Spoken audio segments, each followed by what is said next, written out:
Bienvenue sur Algérie économique. Abonnez-vous, likez et activez la cloche pour tout savoir sur l'économie. Analyse, interview, reportage, conseils. Algérie économique, votre source d'information économique. Rejoignez la communauté dès maintenant. Quelles opportunités et défis pour l'Algérie en tant que nouveau membre de la nouvelle banque de développement, des BRICS? Mais avant de continuer cette vidéo, je vous invite à vous abonner à la chaîne, ça vous coûte absolument rien.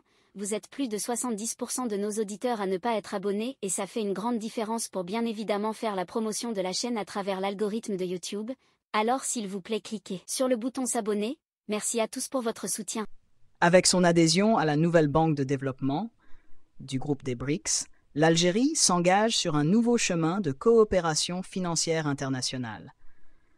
Mais quelles sont les réelles implications de cette adhésion pour un pays dont la Constitution interdit les emprunts et financements extérieurs? Quels avantages l'Algérie peut-elle espérer en tant qu'investisseur, actionnaire et contributeur à ce fonds? Une stratégie de diversification économique. L'Algérie pourrait-elle tirer parti de sa participation à la NDB pour diversifier son économie tout en respectant ses engagements constitutionnels? La NDB, en tant qu'institution dédiée au financement de projets de développement durable, pourrait offrir à l'Algérie des opportunités d'investissement dans des secteurs clés, tels que les infrastructures et l'énergie renouvelable. Cependant, la question se pose. Comment l'Algérie pourra-t-elle bénéficier de ces fonds sans recourir aux emprunts, conformément à sa constitution? Le rôle d'actionnaire et contributeur, une source d'influence. En devenant actionnaire de la NDB, l'Algérie obtient-elle une influence significative sur les décisions de financement de l'institution? Ce rôle d'investisseur pourrait permettre au pays de participer activement à la sélection et à la mise en œuvre de projets stratégiques, tant au niveau régional qu'international. Mais comment l'Algérie pourra-t-elle maximiser cette influence, tout en garantissant que ses propres besoins nationaux soient prioritaires? Les enjeux de la résilience économique. L'adhésion à la NDB est présentée comme un signe de la solidité macroéconomique et de la résilience de l'Algérie.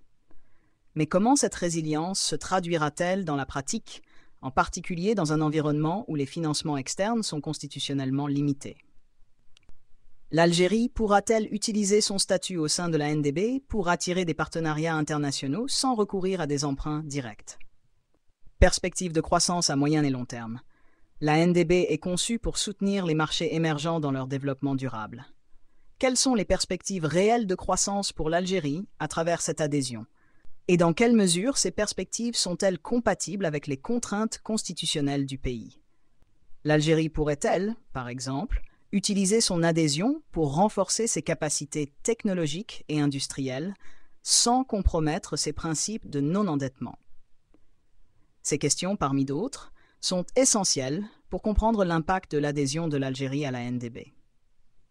Le pays devra naviguer avec prudence pour tirer pleinement parti des opportunités offertes par cette nouvelle étape, tout en respectant ses engagements constitutionnels et économiques.